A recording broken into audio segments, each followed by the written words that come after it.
بلاول کو اپنی موت کا یقین ہو چلا تھا۔ وہ سفاک قاتل بھلا اسے یہاں سے کیوں جانے دیتے؟ اسی وقت پیچھے سے دھپ کی آواز گونجی۔ بلاول کی آنکھیں حیرت سے پھیل گئیں۔ یہ ASI جمیل اور 3 پولیس اہلکار تھے جو دیوار پھلانگ کر اندر داخل ہوئے تھے۔ ریاض نے بجلی کی سپیڈ سے مڑ کر گولی چلا دی جو جمیل کے دائیں بازو کو چھید کرتی ہوئی گزر گئی۔ جمیل کے ساتھی اہلکاروں نے ٹریگر دبا دیا۔ ان کی رائفلوں سے نکلی گولیوں سے ریاض کا جسم چھلنی ہو گیا۔ شوکت نے دونوں ہاتھ سر سے بلند کر دیے۔ ویسے بھی ریاض کی موت سے اس کے حوصلے پست ہو چکے تھے۔ ان دونوں نے میری لائبہ کو قتل کر کے یہاں دفنا دیا ہے۔ بلاول بچوں کی طرح پھوٹ پھوٹ کر رونے لگا۔ جمیل نے اسے تسلی دی اور سب انسپکٹر ریاض کی لاش کا معائنہ کرنے لگا۔ وہ بلاول کو گرفتار کرنے لودھی ہاؤس میں داخل ہوئے تھے۔ یہاں ریاض اور شوکت کو دیکھ کر انہیں حیرت ہوئی۔ بلاول گن پوائنٹ پر تھا جبکہ کچھ فاصلے پر گڑھا کھدا ہوا تھا جس میں کسی عورت کی لاش کا کچھ حصہ دکھائی دے رہا تھا۔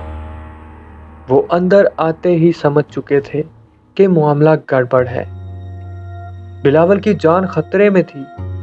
سب انسپکٹر ریاض جو کہ اس وقت سول ڈریس میں ملبوس تھا بلاول کی جان کے در پہ تھا۔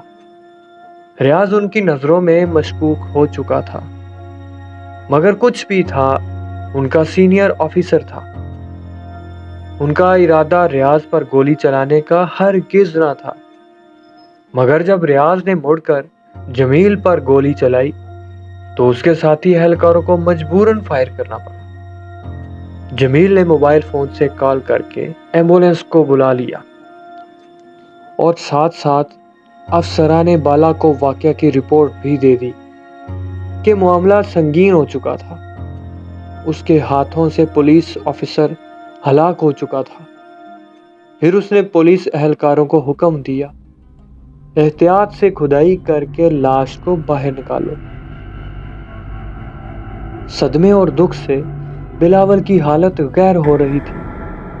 اسے دیکھ کر ایسا لگ رہا تھا کہ جیسے ابھی اس کا دم نکل جائے گا۔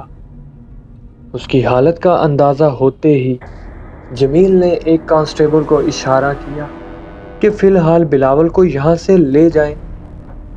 اسے ڈر تھا کہ کہیں لائبہ کی لاش دیکھتے ہی بلاول کا بھی دم نہ نکل جائے۔ سپاہی بلاول کو لودھی ہاؤس سے باہر لے گیا اور وہاں موجود پولیس موبائل کی فرنٹ سیٹ پر بٹھا کر خود بھی اس کے ساتھ بیٹھ گیا۔ سپاہیوں کی کھدائی کے دوران جمیل شوکت سے بہت کچھ اگلوا چکا تھا۔ ویسے بھی شوکت اس پولیس آفیسر سے ڈر چکا تھا جس نے بنا کسی رعایت کے اپنے سینئر آفیسر پر گولی چلا دی تھی۔ لاش برآمد کر لی گئی۔